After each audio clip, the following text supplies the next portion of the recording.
중에 한 청년이 저한테 이렇게 물었습니다. 목사님은 하루에 몇 시간이나 기도하십니까? 굉장히 찔리더라고요. 그래서 제가 그런 건 물어보는 게 아니야, 이렇게 대답했습니다. 그랬더니 다시 물어보더라고요. 하루에 얼마나 기도해야 하나님이 기뻐하실까요? 그래서 제가 이렇게 말했습니다. 주님께서 가르쳐 주신 기도를 외워봐라. 왜요? 하여간 외워봐. 외우더라고요. 몇 시간 걸렸니? 30초. 제가 이렇게 물으면서, 그리고 저에게도 물었습니다. 우리가 이 이상의 기도를 할 수 있다고 생각하니? 한국교회는 기도회가 참 많습니다. 기도도 많습니다. 기도도 많이 합니다. 여러분과 제가 주님께서 가르쳐 주신 기도 이상의 기도를 했다고 생각하십니까? 만일 그렇지 못했다면 우리의 기도가 얼마나 공허한 것입니까?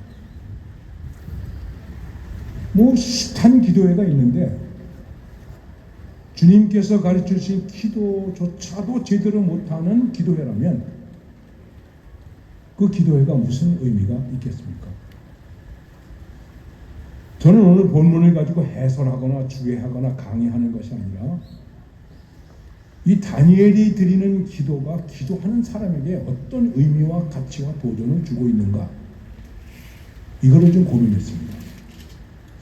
그러면서 다니엘 9장 1절에서부터 여기 19절에 있는 말씀 속에서 다니엘이 기도한 기도의 동기가 어디에 있었는가, 2절 말씀에서 깨달았다 하는 거죠. 깨달았다.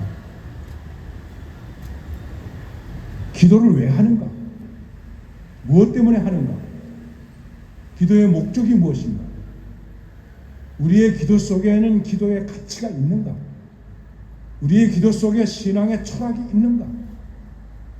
우리의 기도 속에 우리의 신앙의 철학이 있다면 그것에 대한 결단이 있는가? 그냥 기도해서 그게 되겠습니까?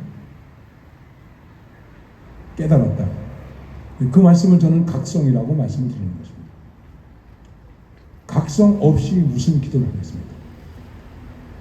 성경에는 미스바의 기도회를 비롯해서 많은 기도회가 나오는데 그 기도회의 내용의 가장 핵심적인 것은 회개하는 것입니다. 회개는 각성입니다. 각성이 또 회개입니다. 저는 오늘 우리가 이 집회를 가지고 많은 사람들이 말하고 또 저에게도 이런 얘기, 아니 탄핵 반대 집회에 가서 설교하신다면서요. 그런 데 가서 설교하시면 되겠습니까? 나는 반대와 찬성을 가지고 기도하는 것이 아닙니다. 그렇게 말했어요. 여러분 아마 실망하실 거예요. 그러면 우리는 지금 우리가 생각하는 생각이나 이념이나 사변이나 주의나 이런 걸 가지고 선 것이 아니라 그 앞서 그것을 뛰어넘는 정말 초월적이고 모든 것이 하나님의 주권과 그 손 아래에 있다고 하는 것을 확신하는 마음으로 기도한다면, 기도하는 한 사람 한 사람 속에, 또 기도해야 하는 교회 속에 무엇이 있어야 되는가? 어떤 각성이 있어야 할까? 이 다니엘의 기도를 통해서 세 가지를 간단하게 말씀드리겠습니다. 첫째는 가장 중요한 것입니다. 자기각성. 자기각성입니다. 자아의 각성입니다. 내가 각성해야 됩니다. 그러면 다니엘이 각성하는 것은 무엇일까요? 아주 간단하죠. 나는 하나님의 사람이다. 하나님의 말씀을 받은 사람이다. 계명을 받은 사람이다. 나는 예배를 해야 할 사람이다. 신학적으로 얘기를 하면 크리스찬이라는 얘기죠. 우리가 누구입니까? Who are you? 그렇게 물어보면 I am a Christian. 그렇지 않겠습니까? 크리스찬입니다. 이 각성이 제대로 되어야 됩니다. 우리는 휴머니스트가 아닙니다. 우리는 커뮤니스트가 아닙니다. 우리는 크리스찬입니다. 크리스찬이라는 이름은 초대교회에 바로 무엇과 연결됩니까? 순교자로 연결됩니다. 그렇습니다. 순교자로 연결될 만큼 여러분과 제가 크리스찬으로서의 자기 존재의식과 자기 각성을 가지고 있겠는가? 나는 하나님의 사람이다. 비록 10대에 붙잡혀가고 70년을 지났지만 지금 나는 하나님의 사람으로, 그것 때문에 사자굴도, 그것 때문에 풀무불도 마다하지 않지 않습니까? 크리스찬으로서의 자기각성이 분명한가요? 한경직 목사님께서 방문하는 사람들이 돌아갈 때 그렇게 얘기하셨대요. 예수 잘 믿으세요. 우리는 크리스찬이라는 자기각성을 날마다 새롭게 해야 됩니다. 그리고 두 번째가 공동체에 대한 각성입니다. 개인의 각성 없이 모인들, 그게 무슨 공동체가 되겠습니까? 그래서 우리 민족은, 내가 하나님의 말씀을 받은 사람처럼 우리 민족은 하나님의 말씀을 받은 민족이고 하나님이 택한 민족이고 하나님의 백성인데, 그런데 우리가 실패했다, 수치를 당했다. 왜 지금 교회가 수치를 당하고 있습니까? 교회가 잘못됐습니까? 교회 비판하지 마세요. 교회가 왜 잘못됐습니까? 교인들이 잘못됐죠. 목사가 잘못됐죠. 안 그렇습니까? 그러니까 한 사람 한 사람의 각성된 사람들이 모인 각성된 공동체가 되어야 한다는 것이죠. 우리는 그걸 이루지 못하고 있습니다. 그리고는 우리는 공동체라고 말하고 있습니다. 크리스찬들이 모인 공동체가 어떤 공동체로 각성되어야 하는가? 지금 다니엘은 이것을 깨닫고 부르짖고 기도하는 것입니다. 그래서 다시 이 수치를 면하게 해주시고 예루살렘을 회복시키시고 이런 기도를 하는 것입니다. 그리고 이것이 세 번째 각성으로 이어지는 것인데, 그것이 무엇일까요? 역사의식의 각성이라는 것입니다. 왜요? 우리는 역사를 뒤만 생각하는 것입니까? 미래를 생각하는 것입니다. 하나님, 우리 민족은, 나도 그렇고 우리 민족은 장차도 앞으로 하나님의 백성으로 일컬어져야 할 사람들입니다. 우리의 교회는, 우리의 믿음은 앞으로 장차 계속해서 하나님의 백성으로, 하나님의 사람으로, 크리스찬으로 계속해서 불리워져야 할 우리들입니다. 그게 우리의 미래입니다. 그 미래 속에 우리들이 무엇을 내놓을 수 있겠습니까? 고민이 그거 아니겠습니까? 그 미래 속에 내놓을 우리의 확실한 각성된 공동체가 아니라면 아무 의미가 없는 것입니다. 보네포는 이런 고민을 가지고 이렇게 고백했습니다. 독일이 망하고 기독교가 살아야 될까? 기독교가 망하고 독일이 살아야 될까? 여러분은 어떻게 생각하십니까? 오늘 우리의 기도가 누가 망하고 누가 살면 좋겠습니까? 누가 이기고 누가 지면 좋겠습니까? 이걸 가지고 기도하는 것일까요? 한 말씀만 더 드리겠습니다. 기도하는 다니엘의 마음이 어떤 마음이었을까? 그냥 인간적으로 생각해 봅시다.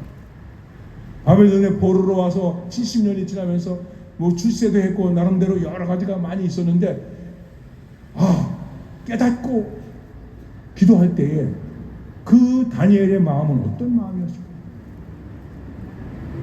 오늘 우리가 기도합니다. 우리의 기도하는 마음이 어떤 마음이었을까요? 어떤 마음이어야 할까요? 바울이 빌립보 교회 교인들을 위하여 기도하면서 이렇게 말합니다. 내가 그리스도의 심장으로, 내가 그리스도의 심장으로 말하고 있습니다. 오늘 우리의 기도는 각성으로서의 기도일 뿐만 아니라 그 각성 속에 그리스도의 심장으로, 저 영어는 잘 못합니다. 영어 성경에서 affection of Christ Jesus 말하고 있습니다. 심장이라는 말은 affection으로 얘기하고 있습니다.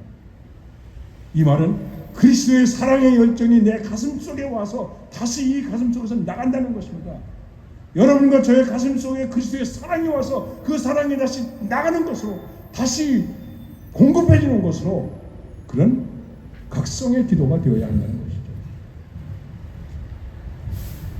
하나님께서 우리를 긍휼히 여겨주시고 성령께서 감동해 주시기를 바랍니다. 하나님, 우리는 기도하기 위해서 모였습니다. 기도하는 나의 마음이 어떤 마음일까요? 예수 그리스도의 심장일까요? 다니엘의 심장일까요? 우리 속에 어떤 각성이 일어나야 할까요? 우리가 기도의 응답을 통해서 어떤 것을 누리면 좋겠습니까? 누가 이기고 누가 지면 좋겠습니까? 다시 한번 우리의 믿음을 생각하면서 주님 앞에서 각성된 마음으로 기도해서 이 기도를 통해서 이 땅에 선한 영향력을 끼치며 그리스도의 복음의 역사를 이루어내는, 그래서 우리의 미래에도 희망이 주어지는 복된 기도회가 되게 하여 주시옵소서. 예수님의 이름으로 기도드리옵나이다. 아멘. 하나님 평화를 주시는 분이심을 믿기에 우리는 당신을 통해 큰 희망과 위로를 봅니다. 폭력과 절망을 견딜 수 없어 작은 손잡고 있는 역사의 전진을 위해 저마다 각자의 자리에서 고군분투하는 이들에게 하늘의 지혜와 용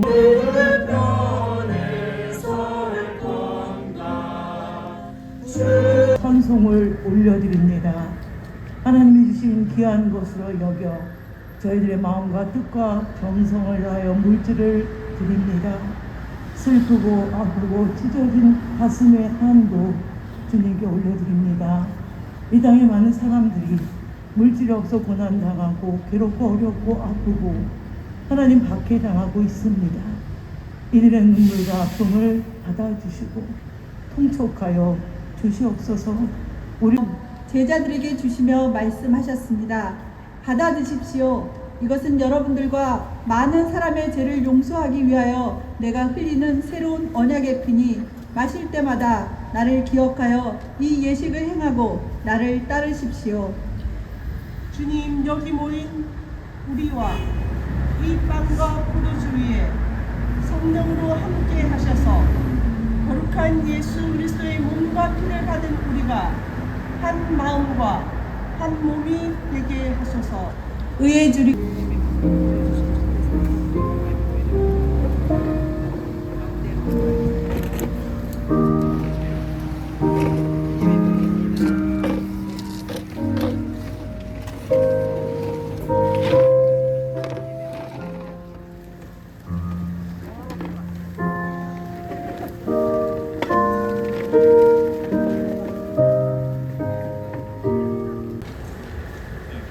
바로의 마음을 강팍하게 하셨던 것처럼 어리석은 정권의 마음을 완악하게 하심으로 스스로 무너져 내리게 하시어 구원의 위대한 역사를 이루시는 아버지 하나님의 큰 사랑과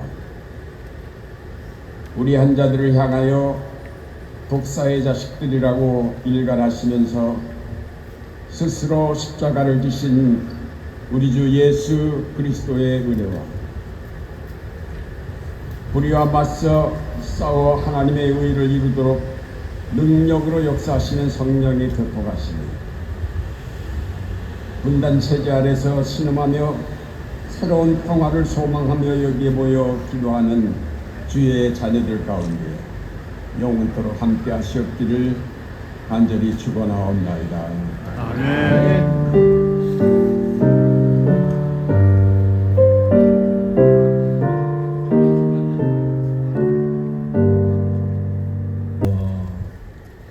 (12월 3일) 계엄령과 함께 저희 모두가 다시 새로운 그러한 생각을 갖게 됐는데, 저는 이 기도회를 준비하면서 사고를 안 쳤었으면 우리가 이렇게 고생을 안 해도 되는데 원망을 하는 마음이 있었는데요. 시간이 지날수록 한편은 아니다, 하나님이 더 시간이 가기 전에 한국교회가 각성하고 우리 스스로를 돌아보는 시간을 가지라고 이 국면을 허락하신 것 아닌가, 그런 마음이 들었습니다. 물론 탄핵,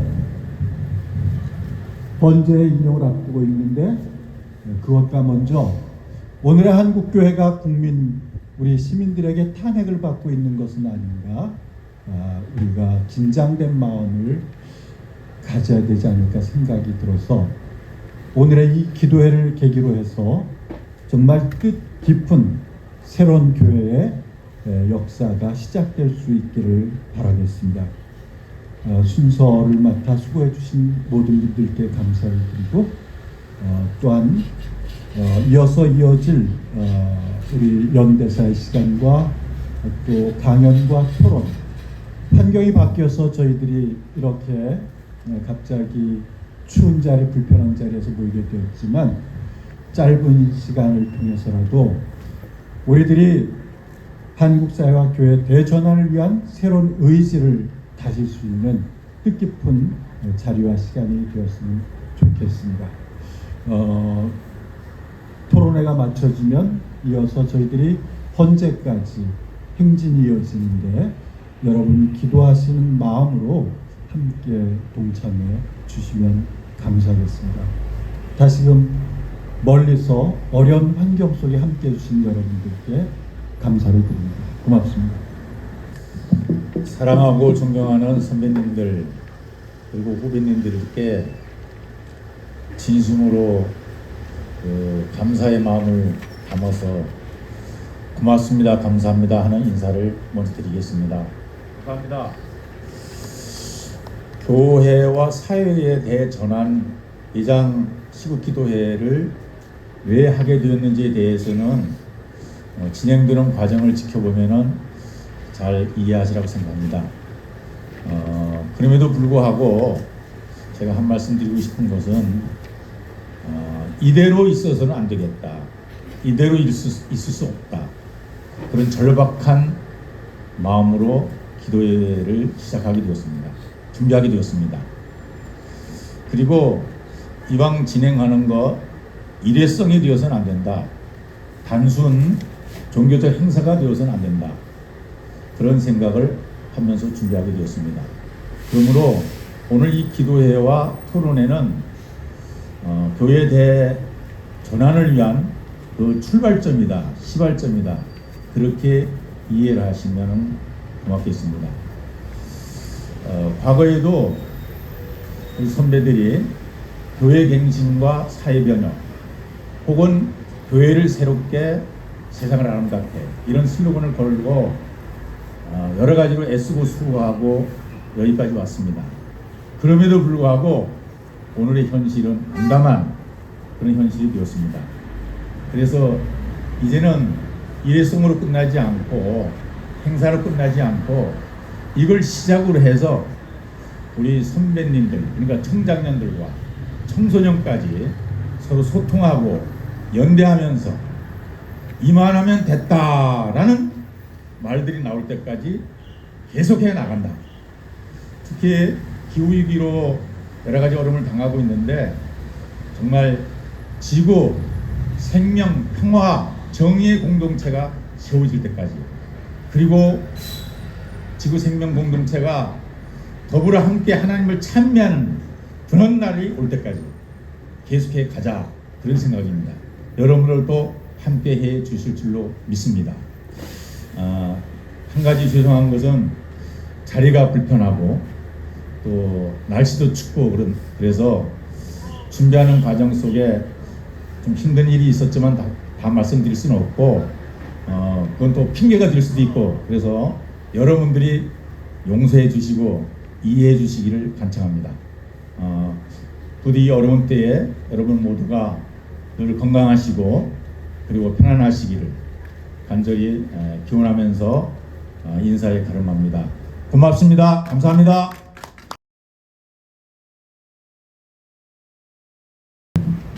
방금 소개받은 연세대학교 정종원입니다. 손은종 목사님 서두에 말씀하신 대로 우리의 시국 기도회가 도로 집회로 진행되고 있다는 이 사실이 오늘 한국교회의 현주소를 말해주고 있는 것 같습니다. 우리 예장통합의 한 교회에서 처음에 시국 기도회를 하기로 계획이 됐었는데 그 교회가 번복을 하면서 이제는 예장 통합 총회가 운영하는 100주년 기념관에서 해야 되겠다 이렇게 노력을 했는데 역시 허락을 받지 못하고 결국 이 자리에 자리를 잡게 된 것이 참으로 예장 통합의 한 목사로서 또 신학자로서 얼마나 부끄러운지 모르겠습니다. 한국교회가 삼박자 구원유의 무속신앙을 외치는 것에 대해서는 환영하면서 또 제사장적인 위로의 메시지에 대해서는 즐겨하면서 한국 사회와 한국 교회의 문제에 대한 예언자적인 메시지를 전하려고 할 때 그것을 금기시하는 이 현실이 얼마나 안타까운지 모를 지경입니다. 처음에 한 30분 남짓 강연을 부탁받아서 A4 8매 정도 분량으로 준비를 했습니다. 그런데 아무래도 시간이 많이 늘어질 것 같기 때문에 20분 정도로 줄여달라고 해서 다시 A4 5매 정도 분량으로 줄였습니다. 그런데 오늘 거리 집회를 하기 때문에 오신 분들의 이 추위 상황을 고려해서 2매 정도 분량으로 발표를 해달라고 해서 제가 무슨 이야기를 해야 될지 참 난감입니다. 시시각각 바뀌는 이런 상황이, 한국의 정치 상황이 이렇게 급박하게 지금 바뀌고 있는 것을 제가 온몸으로 지금 경험하고 있는 그런 상황입니다. 여러분들이 제가 A4 5매 분량으로 다시 정리한 내용을 자료집에 갖고 있기 때문에 그것을 참고하시면서 제 말씀을 들으시면 될 것 같습니다. 오늘 우리가 시국기도회를 개최하는 것은 윤석열 대통령의 탄핵에서 출발하고 있습니다. 그는 절대 권력을 쟁취하고자 2024년 12월 3일 헌법을 거스르는 비상계엄을 선포했습니다. 계엄 사령관의 포고령 이론은 비상계엄 자체가 헌법을 위반할 뿐 아니라 국민의 인권을 침해할 의도가 있었음을 분명히 적시하고 있었습니다. 우리는 국회를 무력화하고 국회의원들을 체포하기 위해서 군인과 경찰을 투입하는 장면, 경찰들이 국회의사당에 진입하려는 국회의원들을 저지하는 장면, 무장한 군인들이 국회 안으로 들어가기 위해서 유리창을 깨트리는 장면, 무장병력이 중앙선거관리위원회에서 통합 명부 시스템 서버를 탈취하고자 했던 장면 등 영상을 직접 보면서 비상계엄이 헌법에 반한 내란 자체였음을 실시간으로 알게 되었습니다. 그 결과 내란을 획책한 우두머리 윤석열의 탄핵을 결의하게 되었던 것입니다. 윤석열 대통령, 그는 2022년 5월 10일 대통령에 취임한 이래로 탄핵당할 일을 일찌감치 수도 없이 자행했습니다. 그는 민주정부에 걸맞지 않은 제왕적인 대통령으로 행동했습니다. 민주주의의 기본 원칙인 상권 분립을 무력화시켰습니다. 법을 자의적으로 휘두르는 검찰 공화국을 수립했습니다. 국가 공기관의 공공성을 폐기하고 사유화했습니다. 여야 협치를 거부하고 정치 보복에만 몰두했습니다. 각종 참사가 발생할 때마다 무책임으로 일관했습니다. 심지어 남북 간의 전쟁을 조장했습니다. 그에게는 국민의 생명도, 국가 안보도, 국제 관계에서의 국익도 안중에 전혀 없었습니다. 지금 감옥에 있는 내란 우두머리 윤석열과 내란 옹호정당 국민의힘, 그를 맹목적으로 지지하는 극우 세력들이 최후 발악하고 있지만 윤석열의 파면은 기정사실이고 대통령 선거에 돌입할 것 역시 분명합니다. 문제는 한국교회입니다. 한국교회는 윤석열 정권 아래서 수많은 과오를 범했기 때문입니다. 한국교회는 무속에 의지하는 윤석열 대통령 부부를 치하하고 축복하며 또 지지했습니다. 국가 조찬 기도회를 개최해서 느헤미야와 같은 지도자라 띄우면서 격려했습니다. 윤석열이 자기 과실을 면피하고 지지를 호소하기 위해서 교회를 방문할 때마다 쌍수들어 환대해 주었습니다. 국회의원 총선거 10일 전 부활절 예배가 개최되는 명성교회에서는 여당의 지지를 호소할 수 있는 그런 기회까지 제공했습니다. 한편 한국교회는 가스라이팅으로 길들여 극우화된 교인들을 정치적인 목적으로 활용하고도 있습니다. 종북 좌파 빨갱이를 운운하며 위기의식을 고양하며 좌우를 나누어 사회적 갈등을 조장하는 세력과 손을 잡고 있습니다. 더욱이 지난 대통령 선거에서는 윤석열 후보를 대통령으로 만들기 위해 선거에 부정으로 개입한 신천지 세력에 대해서 침묵하면서 사실상 동조했습니다. 이제라도 한국교회는 성숙한 민주주의를 향해서 대전환을 해야 합니다. 복음의 공공성을 회복해야 합니다. 세상 한가운데서 소금과 빛의 사명을 감당해야 합니다. 공공사회를 향한 예언자적인 목소리를 높여야 합니다. 한국교회는 탄핵 정국에서 보여준 성숙한 시민사회의 사례를 직시하면서 교회 현장에도 벤치마킹할 필요가 있다고 봅니다. 한국교회는 진영 논리를 떠나서 하나님의 뜻을 우선적으로 찾아야 합니다. 한국교회는 교리에 대한 근본주의적 승인은 있지만 삶이 따르지 않는 신앙생활을 뒤로하고 정치, 경제, 사회, 문화 등 우리 삶의 모든 영역에 하나님의 나라가 임하도록 생활신앙을 살아내야 합니다. 한국교회는 공교회 기관으로서 사회적 대표성을 확보하고 공동선을 위해서 시민사회와 연대하는 일에 적극 나서야 합니다. 한국교회는 내란에 동조하는 교계 인사들은 물론이고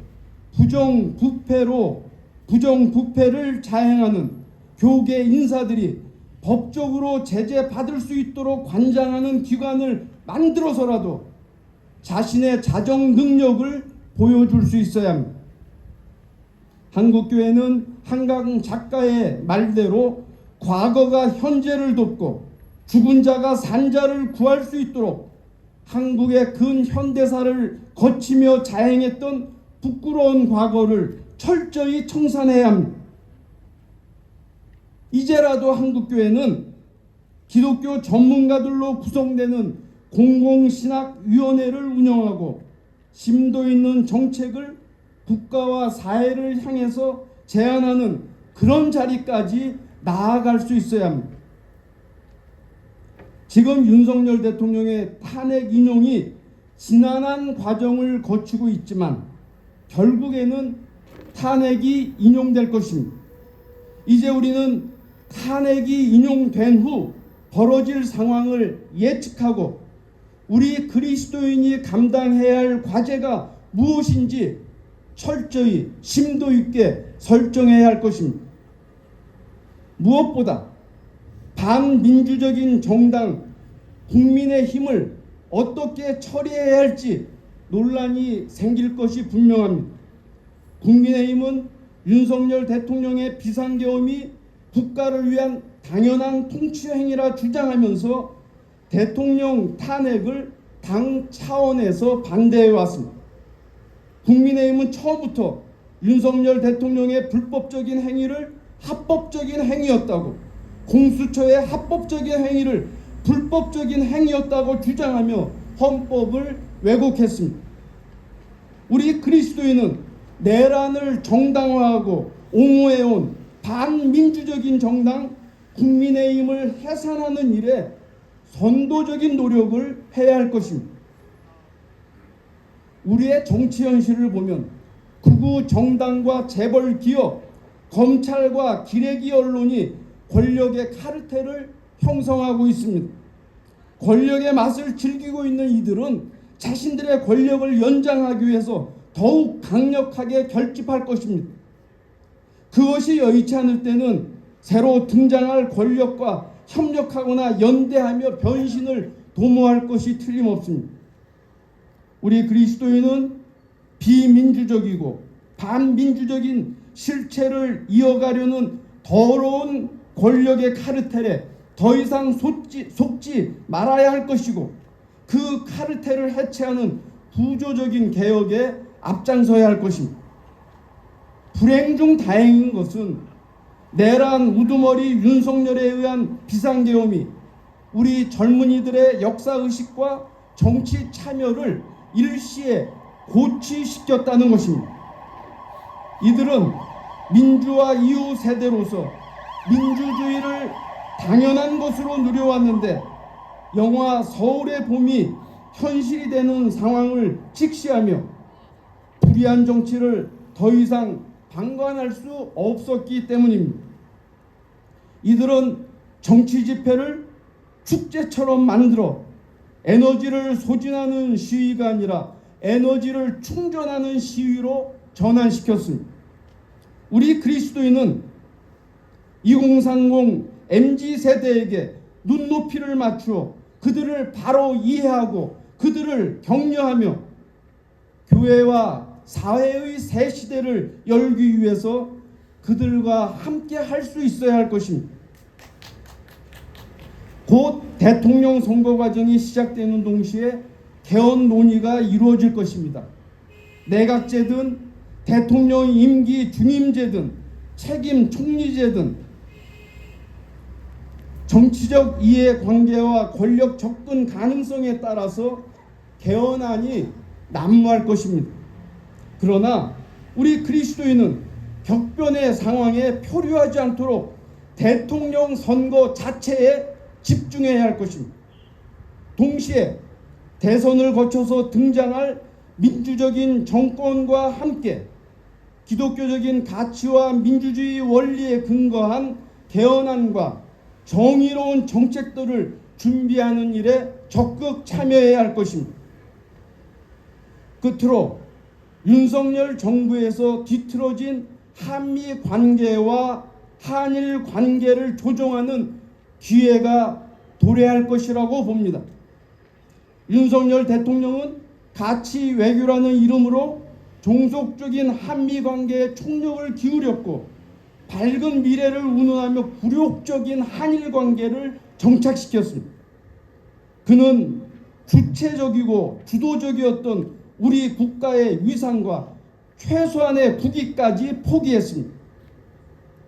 우리 그리스도인은 한반도를 중심으로 한 주변 국가들과의 관계를 보다 주체적이고 상호 대등한 관계로 구성할 수 있도록 국민적 힘을 모으는 일에 앞장서야 할 것입니다. 극악해진 남북관계 새롭게 준비하고 평화의 길로 나아가야 할 것입니다. 예장 통합에 속한 사랑하는 목회자 성도 여러분, 새하늘과 새 땅이 우리 눈앞에 있습니다. 우리와 함께 하시는 임마누엘의 하나님께서 우리를 도우실 것입니다. 여러분 경청해 주셔서 고맙습니다. 국민의힘은 우리가 할 수 있는데, 제발 교회에서는 저 정화원을 왜 가만히 놔두냐, 이런 이야기를 많이 듣고 있습니다. 이제 우리가 이 극우 사이비 세력을 그냥 방치할 때가 아니다라는 생각합니다. 그래서 물러가라! 물러가라! 물러가라! 투쟁!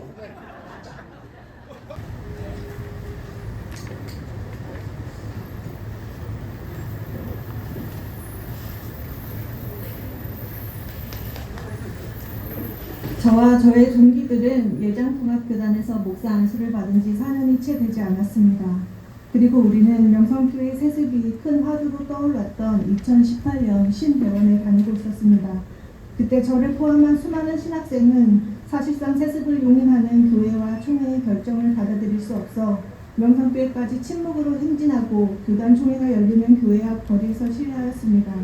신학교 교수님들은 금식 릴레이 기도를 하셨고 매일 정오 학교 광장에서 기도회가 열렸습니다. 우리는 그 과정에서 세습을 두둔하며 후배 신학생들을 위협하는 목사 선배들을 마주하기도 했습니다. 교회들이 문제의 근본 원인인 만문신앙과 교권주의에 대해 회개하기보다는 우리는 그들과 다르다라는 평가르기 방식으로 특정 교회만 비판하는 것도 보았습니다. 그 이후 저는 신학교를 졸업하고 코로나, 이태원 참사를 비롯하여 최근의 개헌까지 우리 사회의 수많은 사건을 전임, 준전임 교역자로서 한국 교회에서 경험해 왔습니다. 그리고 그들과 우리는 다르다라는 평가르기와 오만한 선민의식이 한국 교회의 중대한 해악으로 작용하는 것을 깨달았습니다. 이 해악은 이번 계엄 사태를 통해 극명하게 드러났습니다. 사회 각계각층이 집단 시국 선언을 하던 엄중한 상황에서 개신교 목회자들의 목소리는 거의 들을 수 없었습니다. 계엄이 발생하기 불과 한 달여 전인 10월 말 차별금지법을 반대하며 광장으로 모였던 100만 기독교인의 집단적 목소리가 들리지 않았습니다. 몇 년 전만 해도 뜨거운 가슴을 가졌던 젊은 우리조차 스스로 이틀막하는 겁쟁이가 되어버렸습니다. 저는 작년 겨울 윤석열의 탄핵 의결을 앞두고 있던 때 개신교 목사로서의 부끄러움과 절박한 위기의식 속에 신학대학원 동기들 몇 명과 시국선언을 위한 서명운동을 시작했습니다. 짧은 기간이었음에도 619명의 선후배들께서 함께 해주셨습니다. 그리고 장신연대로 모인 우리는 여의도에서 시국선언문을 발표할 수 있었습니다. 사랑하는 선배, 후배, 목사님들, 또 한국교회 교인 여러분, 이곳에 오신 우리는 같은 마음이리라 짐작합니다. 우리가 섬겨야 할 사람들은 따뜻한 교회 안에만 있는 것이 아니라 추운 광장에 서 있습니다. 이제는 우리가 수없이 말로 전했던 복음을 행동으로 보여주며 들려지는 복음에서 보여지는 복음으로 변화되길 소망합니다. 감사합니다. 안녕하십니까, 이민주 전도사입니다. 어떤 큰 교회 목사님이 신년기도회에서 우리나라는 가진 사람들에 대해 못 가진 사람들이 불만이 많기에 상속법을 만들어 부모가 모았던 부의 대부분을 가져간다고 말했습니다. 또 그 목사님은 집값이 저절로 올랐는데 집 팔 때 세금 내라 한다면서 없는 사람들은 잘하는 것이라고 하지만 가진 사람은 있는 걸 다 뺏기는 것 같다라고 말했습니다.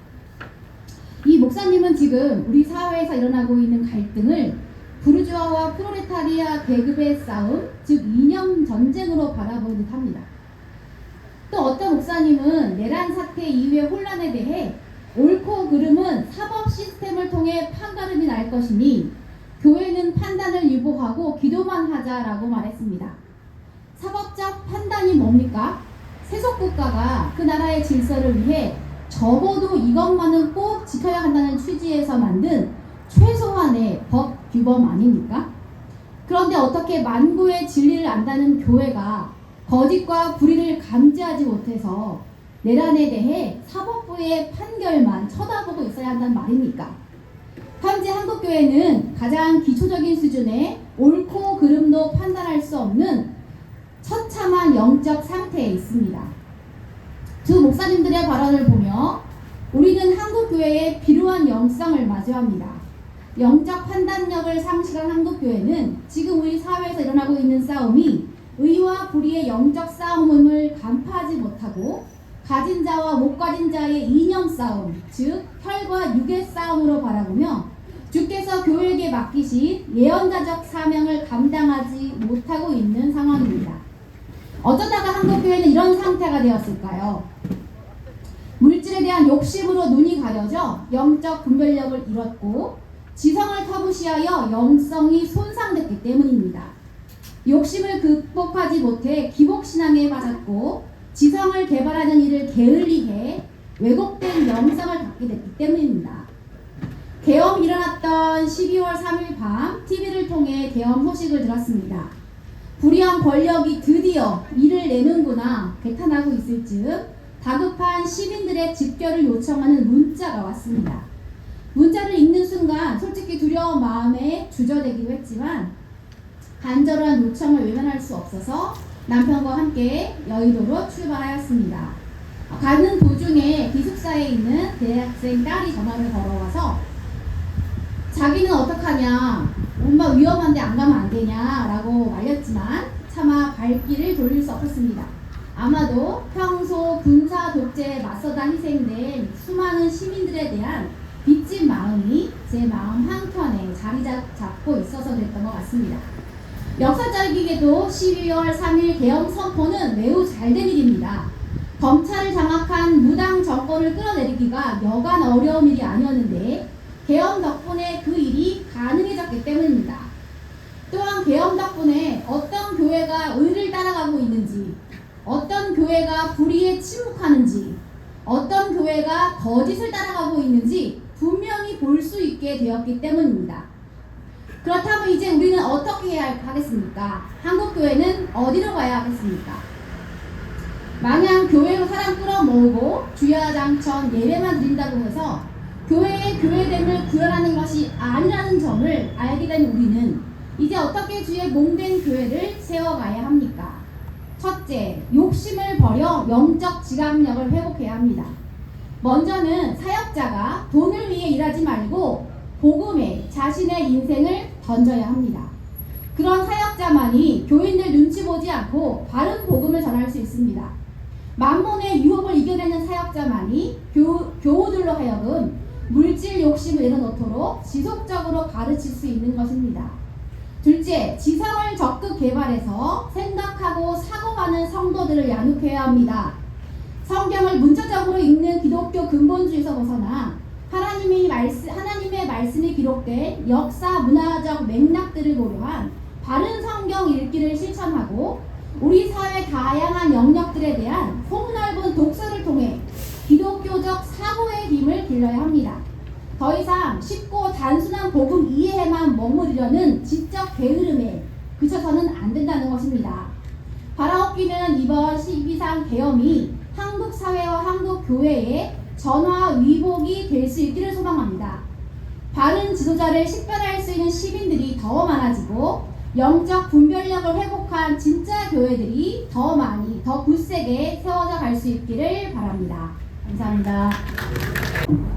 네, 제 자료집에 제 발언문이 있는데 이 발언문은 오늘 행사하고 좀 안 맞는 것 같아서 어젯밤에 제 생각을 다시 정리를 해봤습니다. 안녕하십니까. 수원에 위치한 수원성교회 집사 남기혁입니다. 기독교가 수구의 온상이 되었습니다. 나라를 구하는 것이 아니라 망하게 하고 있습니다. 거짓과 폭력으로 점철된 정권, 권력을 이용해서 재물을 모으고 자기 권력을 끝없이 확장하여 타인을 지배하려는 마귀, 사탄을 쏙 빼닮은 정권, 억울한 사람을 양산하는 정권을 예수의 이름을 매일 부르는 기독교인들이 압도적으로 지지하고 있습니다. 그런데 더 문제는 침묵하는 교회가 훨씬 더 많다는 것입니다. 소위 정치적 중립을 지키고 있는 교회와 목회자들이죠. 악이 이렇게 기승을 부리는데도 침묵하는 것은 결국 악이 세상을 지배하도록 돕는 것입니다. 하나님 앞에 핑계할 수 없습니다. 가장 위대한 가르침을 말하는 성경은 정치 위에 있습니다. 성경과 정치가 어떻게 분리가 됩니까? 바른 정치의 원리에 대해서 성경은 말하고 있습니다. 일제 식민지 시기에 교회의 독립운동 참여의 역사를 자랑스럽게 여긴다면 신사참배 반대가 옳은 신앙적 결단이라고 믿는다면 친일파에 면죄부를 준 이승만 정권에 반대해야 합니다. 박정희의 독재에도 반대해야 합니다. 어디 성경에 경제가 발전하려면 독재가 필요하다고 말합니까? 인권은 유보되어야 한다고 말합니까? 성경은 정의로워야, 약자의 인권이 보호되어야, 억울한 사람이 현저하게 줄어야 경제가 가장 잘 발전한다고 말합니다. 그게 성경의 정신입니다.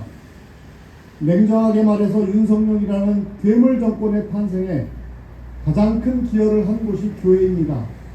괴물 윤석열의 탄생은 생각해보면 식민지 모순, 분단 모순, 독재 모순을 온전히 극복하지 못했기 때문인데 이 모순 극복을 가장 앞장서서 방해한 집단이 바로 교회였습니다. 그리고 이 모순의 결정체인 윤석열을 결사옹위하는 것이 교회입니다. 우리 교회는 다른데 라고 말할 수가 없습니다. 그러므로 저는 다음과 같이 외치고 싶습니다. 함께 외치십시다. 예수의 이름으로 명하노니 윤석열을 파면하라. 하나님이 주신 선한 양심으로 명하노니 내란을 옹호하는 국힘당은 해체하라. 세례 요한의 심정으로 명하노니 윤석열을 옹호하는 불의에 침묵하는 목회자들과 교인들은 회개하라. 네, 감사합니다. 안녕하세요. 저는 김포에서 모이는 믿을래 교회 목사 김영준입니다. 제 개인정보이긴 한데요. 별거 아닌 개인정보 한마디 제가 나눠드리면, 저는 1975년생입니다. 이 얘기를 드리는 건 1980년 5월에 제가 5살이었는데요. 저는 1980년 5월에 전남 장성군에 살고 있었고, 제 아버지께서 장성에 있는 작은 시골 지서에 경찰 공무원이셨습니다. 해서 그 안에 있는 지서 안에 있는 무기고를 책임지고 계셨는데, 아마 5월 21일 혹은 그 다음날 즈음일 것으로 추측합니다. 시민분들이 그 무기고에 이제 해빈소총을 가지러 오신 거죠. 그때도 이제 총이 발포되는 총소리를 제가 들은 적이 있습니다.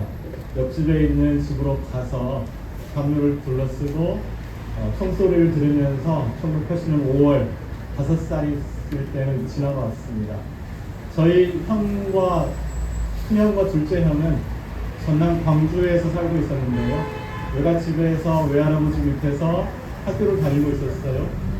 전남 도청에서 약 900m 정도 떨어진 곳이 제 외갓집입니다. 저희 큰형은 그때 기억하면서 계속해서 끊이지 않는 총소리를 들었었노라고 회상합니다. 중학교 1학년이었다고 하는데요. 굉장히 무서운 시간이죠. 굉장히 무서운 시간, 1980년 5월에 저도 저희 가족들도 총소리를 지나면서 지나왔습니다. 2024년 12월 3일에 있었던 비상계엄은 저게 그냥 막연한 기억이고 책에서 읽었던 이야기들인데, 굉장히 무섭게 12월 3일, 12월 4일 새벽을 TV를 보면서 지나왔습니다. 우리에게 이런 무서운 시간을 지나오긴 했습니다만, 앞에 말씀하신 것처럼 이 비상계엄의 상황은 종료가 될 것이고 윤석열도 파면될 것을 우리가 어렵지 않게 예상할 수 있지요. 그러나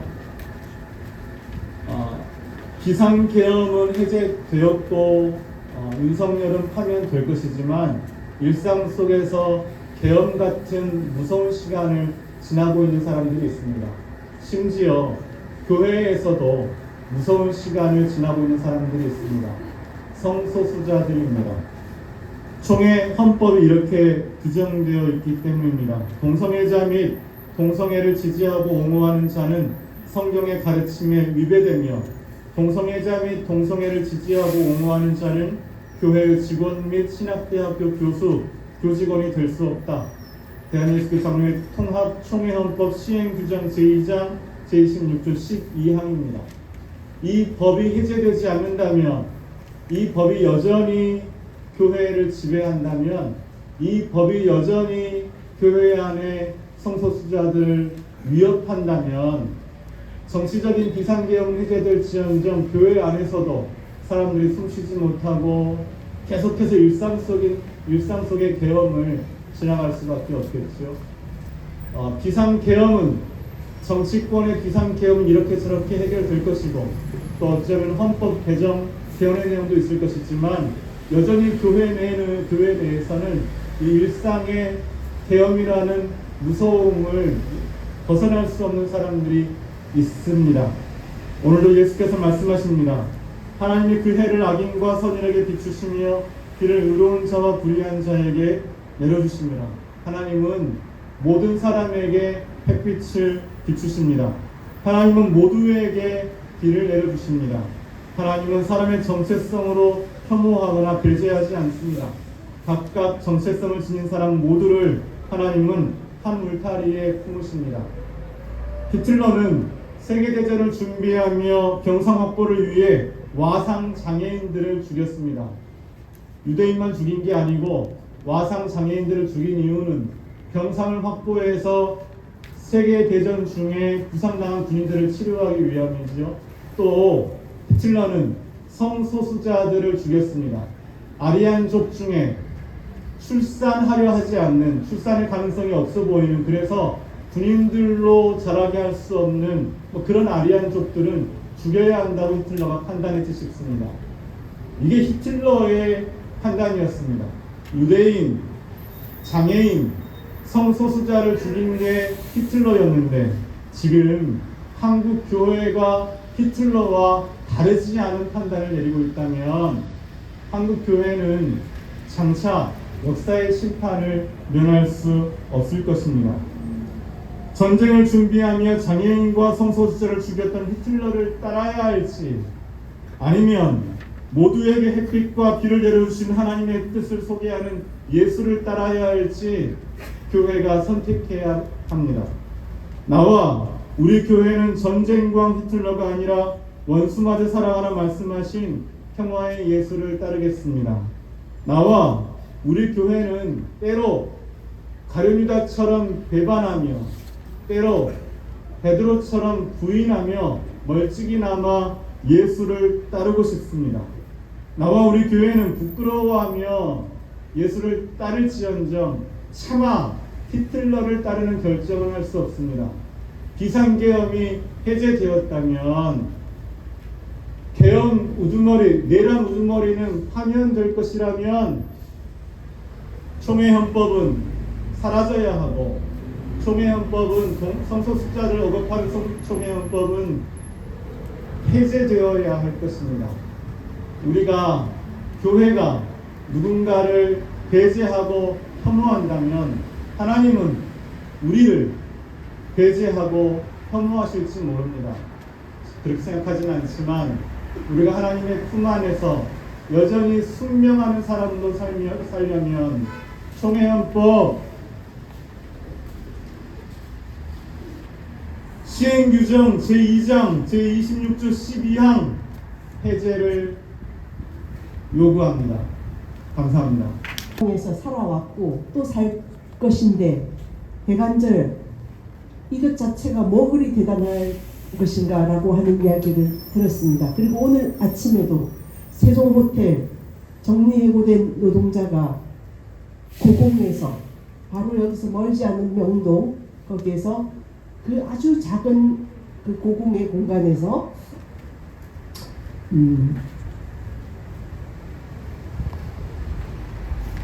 일주일을 이렇게 투생하고 있습니다. 이게 계엄의 상황이죠. 아까 총 회장님께서도 우리가 우리 자신의 정체성 그리고 공동체를 돌아보고 역사의식을 가지지 못하고 뼈있지 못하면 그게 참된 그리스도인이 아니다라고 말씀하셨는데 지금 김영준 목사님 용기를 내어서 우리 통합교단이 가지고 있는 이 잘못된 일상을 계엄으로 살아갈 수밖에 없는 우리 교회 안에 있는 성도들의 문제, 그 고충에 대해서 발언해 주셔서 감사합니다. 장로교 집회에서는 꼭 장로가 나와야지 모임이 완성된다고 이렇게 배웠습니다. 그래서 그 많은 분들 중에서 제가 말씀드리겠습니다. 지난 2024년은 황당하고 부끄러운 일의 연속이었습니다. 우리 교단 총회장의 남녀 상열 질사는 온 교회를 부끄럽게 만들었습니다. 사건의 발단에서부터 전개 그리고 유야무야되고 오늘에 이르고 있습니다.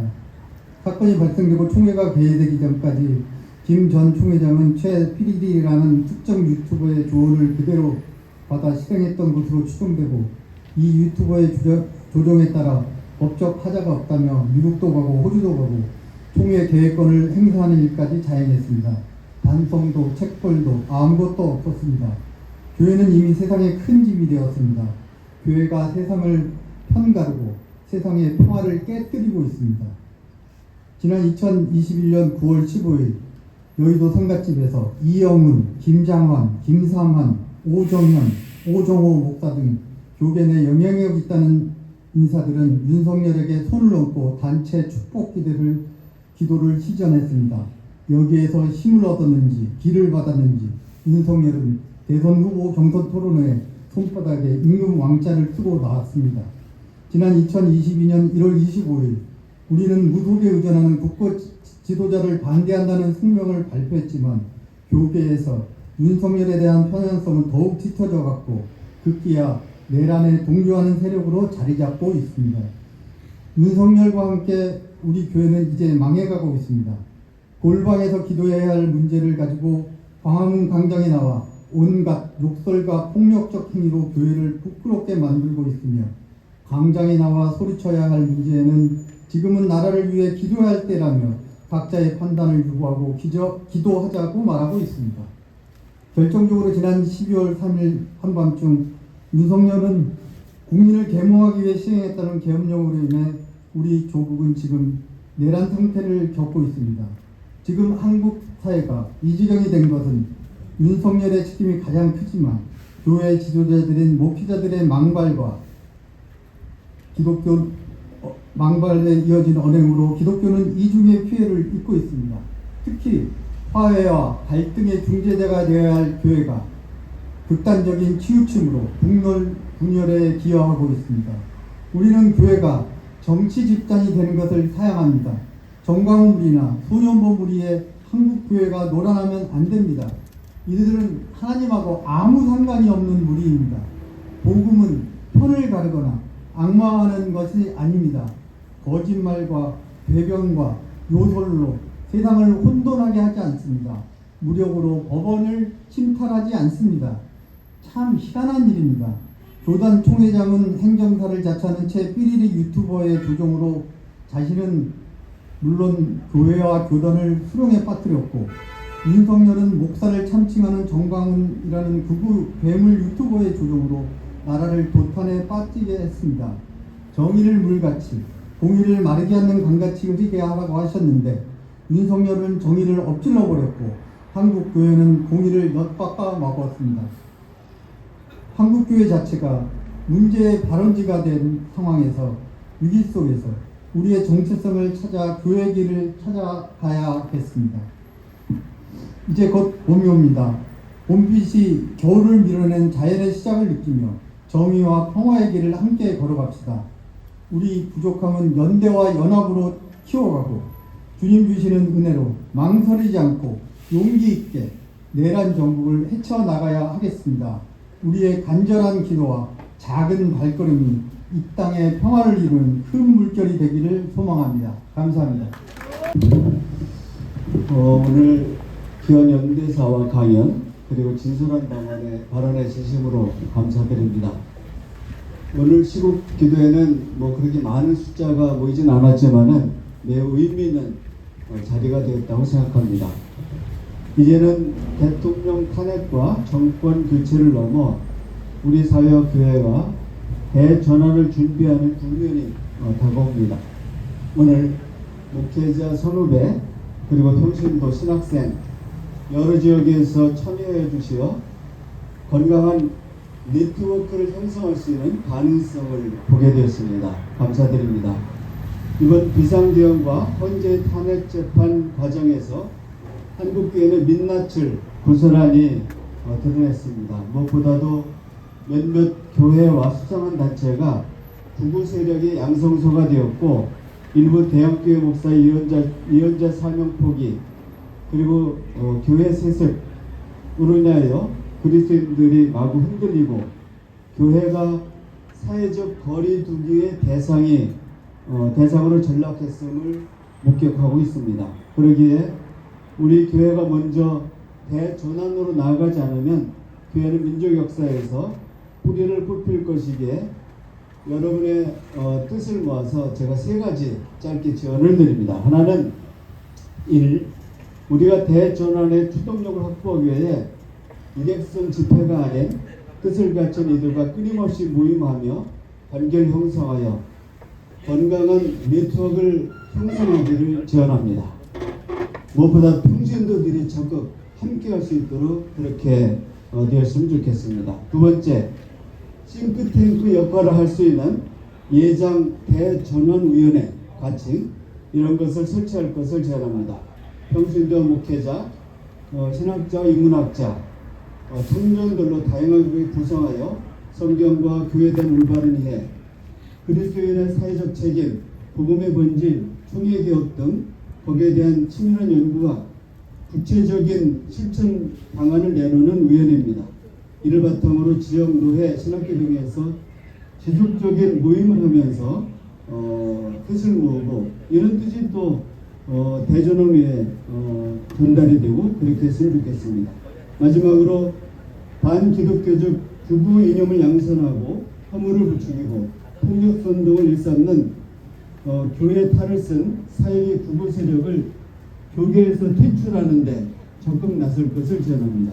이를 위해 예장 총회를 억거하고 다른 교단 또 다른 건강한 단체와 적극 협력하는 것을 적극 모색해야 합니다. 여러분이 이런 제안하고 이런 제안을 동의하고 임해주면은 시국 기도회를 준비하는 분들과 함께 모여서 이 내용을 수정 보완하고 그래서 적극 실천하겠습니다. 여러분 적극적인 참여를 부탁드리면서 감사 인사를 드립니다. 고맙습니다. 가락자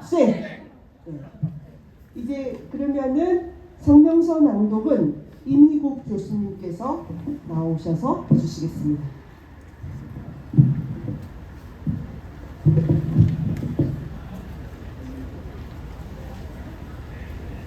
이 성명서를 여러 분들이 함께 집단지성으로 만들었습니다. 제가 대독해 드리겠습니다. 유인물에 있습니다. 교회와 사회 대전환을 위한 예장 시국 기도회 성명서. 하나님, 저희의 침묵을 용서하십시오. 저희가 죄인입니다. 12월 3일 비상계엄 선포는 우리나라 민주주의의 건강을 뒤흔들었습니다. 이에 맞선 시민들의 평화로운 저항과 국회의 신속한 대응이 나라를 지켜냈습니다.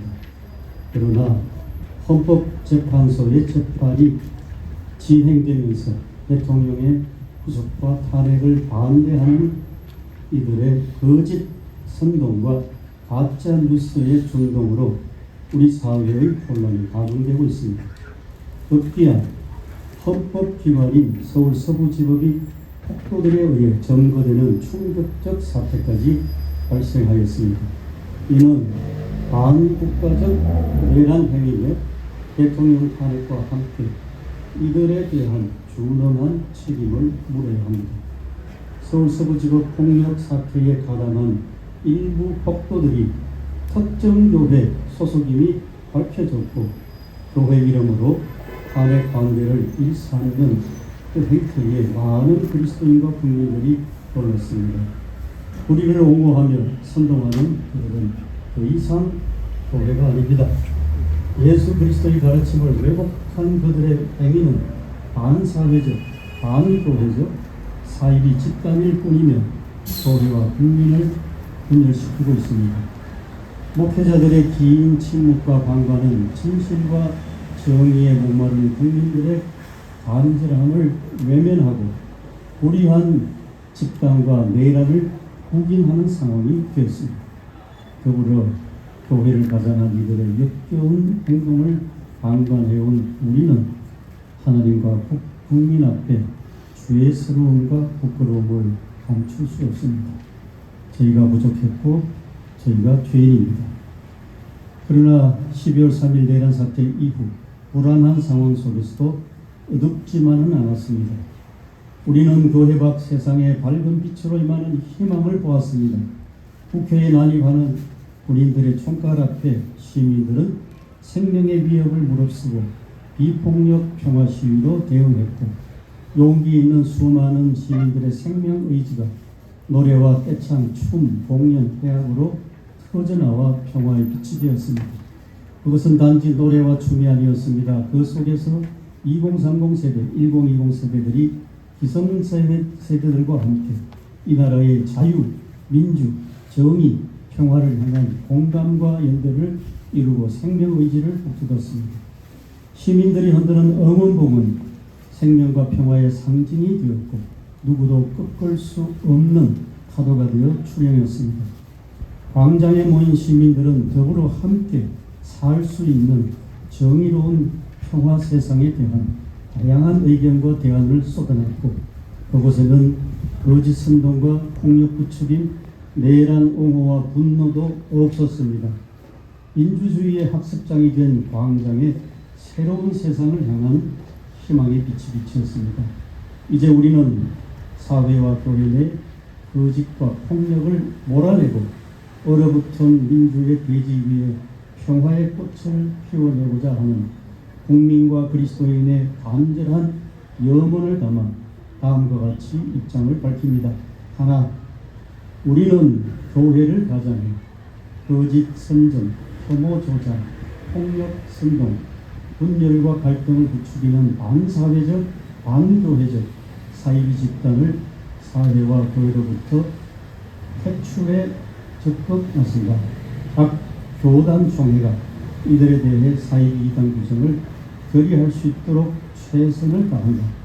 하나, 우리는 총회 헌법, 세습금지법을 유린하고 옹호하여 교회와 사회로부터 불신을 받고 있는 교권주의자들과 비호 세력에 맞서 그리스도의 몸된 교회를 바로 세우고 교회의 공공성과 공동체성 회복을 위해 노력한다. 하나, 하나님이 허락하신 자유는 민주공화제와 민주주의를 통해 꽃을 피운다. 우리는 내란 사태의 주범인 대통령에 대한 탄핵 인용 판결, 내란 옹호 및 준동 세력에 대한 준엄한 법적 처벌, 국회의 내란 특검으로 하루빨리 이번 사태가 종결되길 바라며 교회와 사회가 공의롭고 평등하게 대전환을 이루도록 앞장선다. 오늘 함께한 우리는 진리가 너희를 자유롭게 하리라는 말씀을 품고 정의와 민주주의, 생명과 평화, 교회와 사회의 대전환을 위해 십자가를 지신 예수 그리스도를 따를 것이다. 2025년 2월 20일 대한예수교 장로회 통합 시국기도회 참가자 일동. 이제 저희들의 2부 주설 마치고 3부 거리에서의 침묵 기도 시간입니다. 이곳을 출발해서 저희들이 종로 대로를 따라서 종로 2가 전철역에서 오른쪽으로 꺾어 송영 광장까지 헌재가 있는 바로 그 역까지 저희들이 행진을 하게 됩니다.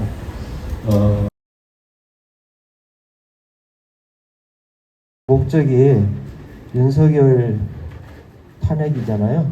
그래서 이 윤석열에 대한 호칭이 아직은 두 가지인 것 같습니다. 대통령이라는 호칭이 있고 하나는 내란 수괴. 저는 이 두 가지가 다 호칭이 틀리지 않다고 보기 때문에 저는 내란 수괴라고만 사용하겠습니다. 대통령이라는 호칭을 쓰시는 분들은 굉장히 순화해서 하시는 것 같은데 저는 그냥 내란 수괴로 하겠습니다. 제가 기도하겠습니다. 내란 수괴 윤석열은 하만이 한 민족을 일거에 제거하기 위해서 장대를 높이 만들어 모르드게를 처형고자 했습니다. 하지만 하나님께서 그 장대 위에 그가 만든 하만이 달려 죽었습니다. 하나님, 이번에 내란의 일은 정말 위험했습니다. 하마터면 지금 우리가 이 자리에 있을 수 없었음을 압니다. 하나님이 하셨다고 믿습니다. 간절히 바랐고 원하옵기는 오늘 이제 모든 순서 마치고 침묵 행진을 하는데 오늘 순서와 모든 과정이 우리가 죽은 후에 어느 날 이와 같은 악의 세력이 준동할 때에 우리를 기억해서 우리가 죽은 자가 산 자를 살리는 오늘 저희들의 발걸음 되게 하여 주시옵소서. 예수님의 이름으로 기도합니다. 아멘.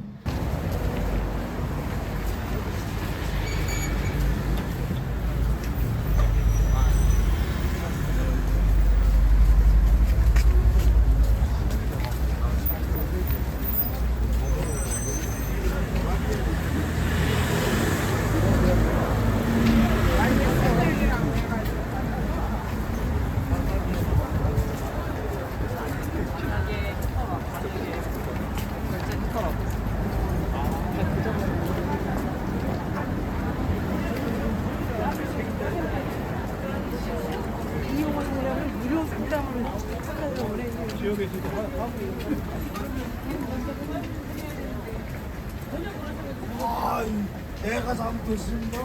실책인가는데 여기 사람이 아니 안 했어요. 해야지. 길을 낮았어. 깨달아서 하나님의 정신을, 하나님의 정의를 바로 선포하며 따르는 우리 모든 교회가 되도록 이끌어가는 저희 모두가 될 수 있기를 주님 간절히 바랍니다. 악한 세력 물러가게 하시고 악한 마귀 틈타는 거 제해 주시고 저희 정말 하나님의 뜻만을, 그 밝은 빛만을 바라보면서 바르게 나가는 저희 모두가 되도록 이끌어 주실 줄 믿고 감사드리며 아멘. 저희 행진의 주께서 함께 하실 줄 믿고 감사드리며 예수 그리스도 이름으로 기도합니다. 아멘. 하늘로 거듭나게 하옵소서. 예수님의 이름으로 기도합니다. 이천우 목사님 기도로 마치겠습니다. 네. 자, 들어볼게요.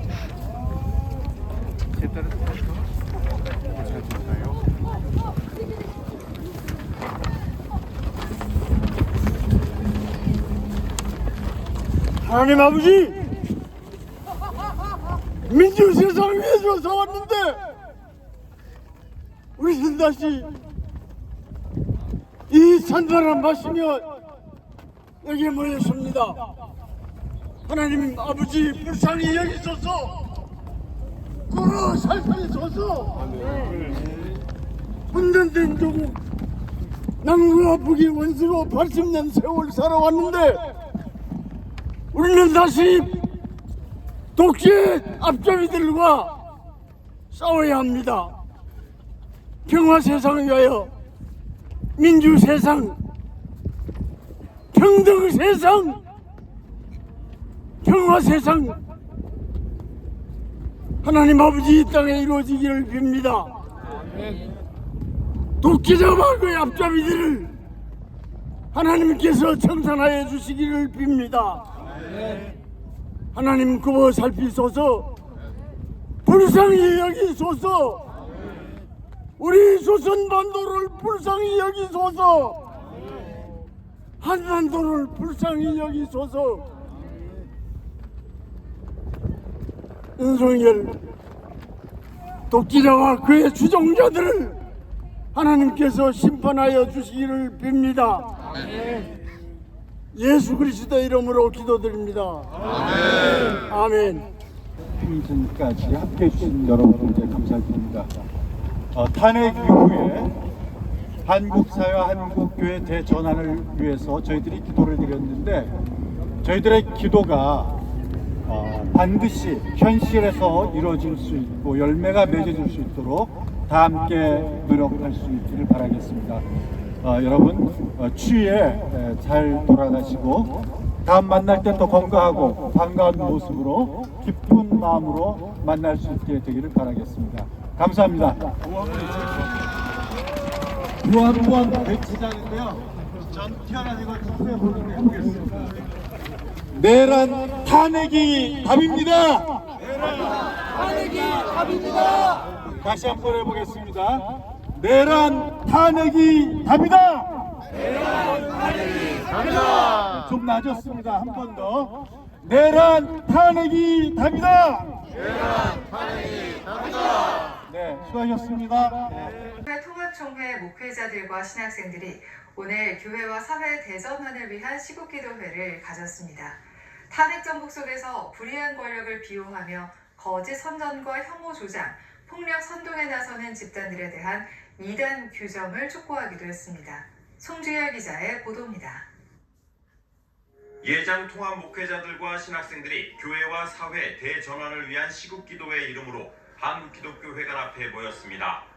한국교회가 과거 불의한 정치 권력을 찬양했던 과오를 회개하고 이 땅에 하나님의 정의와 평화를 세우는데 실천에 나서자는 취지입니다. 이대로 있어서는 안 되겠다. 이대로 있을 수 없다. 오늘 이 기도회와 토론회는 교회 대전환을 위한 그 출발점이다. 우리가 섬겨야 할 사람들은 따뜻한 교회 안에만 있는 것이 아니라 추운 광장에 서 있습니다. 이제는 우리가 수없이 말로 전했던 복음을 행동으로 보여주며 들려지는 복음에서 보여지는 복음으로 변화되길 소망합니다.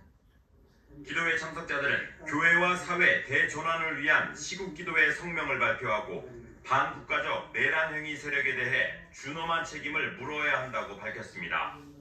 참석자들은 또 교회 이름으로 열리는 윤석열 대통령 탄핵 반대 집회를 보고 많은 그리스도인과 국민들이 놀랐다며 불의를 옹호하며 선동하는 그들은 더 이상 교회가 아니라고 주장했습니다. 우리는 교회를 가정해 거짓 선전, 혐오 조장, 폭력 선동, 분열과 갈등을 부추기는 반사회적, 반교회적 사이비 집단을 사회와 교회로부터 퇴출해 적극 나선다. 각 교단 총회가 이들에 대해 사이비 이단 규정을 결의할 수 있도록 최선을 다한다. 시국기도회 참석자들은 2시간여에 걸쳐 진행된 기도회와 강연회를 마친 뒤 헌법재판소 앞까지 침묵행진을 이어갔습니다. 예장 시국기도회는 신학생들로부터 중견 목회자, 정영택 전 총회장, 유경재 안동교회 원로 목사 등 교단 원로들에 이르기까지 120명이 준비위원으로 참여하고 있습니다. CBS 뉴스 송주열입니다. 예수의